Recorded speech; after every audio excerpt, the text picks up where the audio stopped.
So you just bought your dream car. You buy a brand new Maserati. And to protect your new Maserati, you need insurance. So you go to Flo from Progressive and you purchase insurance.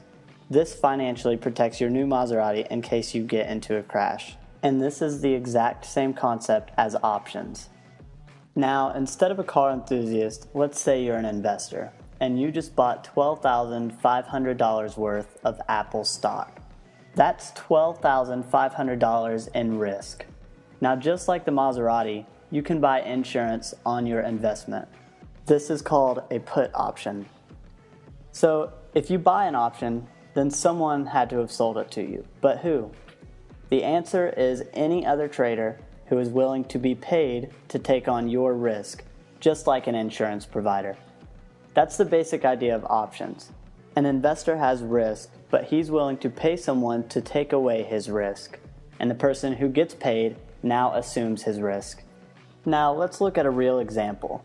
You bought 100 shares of Apple stock at $125 per share. This cost you $12,500.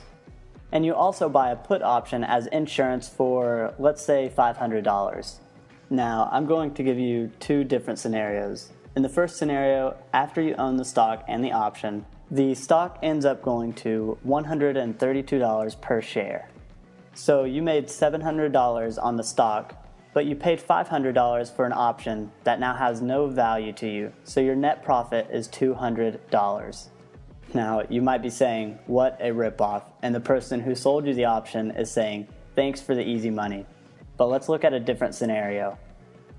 This time, Apple's stock price drops to $113 per share, and your stock is now worth $1,200 less than you paid for it.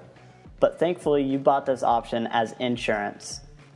You go to the person who sold you the option and you say, hey, remember our contract?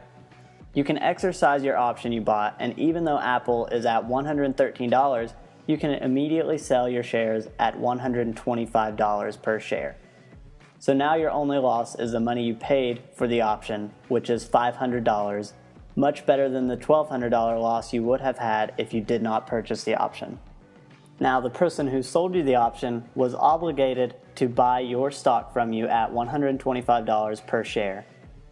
So they kept the $500 you paid them for the option, but they are now sitting on a $1,200 loss on the stock they own. They can hold the stock and hope it goes back up, or they can sell it at the current market price of $113 for a net loss of $700. Now, the cool thing about options is that you don't have to own stock to trade them, and they aren't actually physical pieces of paper. It's all done virtually. You can trade them in and out of the market within a few milliseconds at the click of your mouse.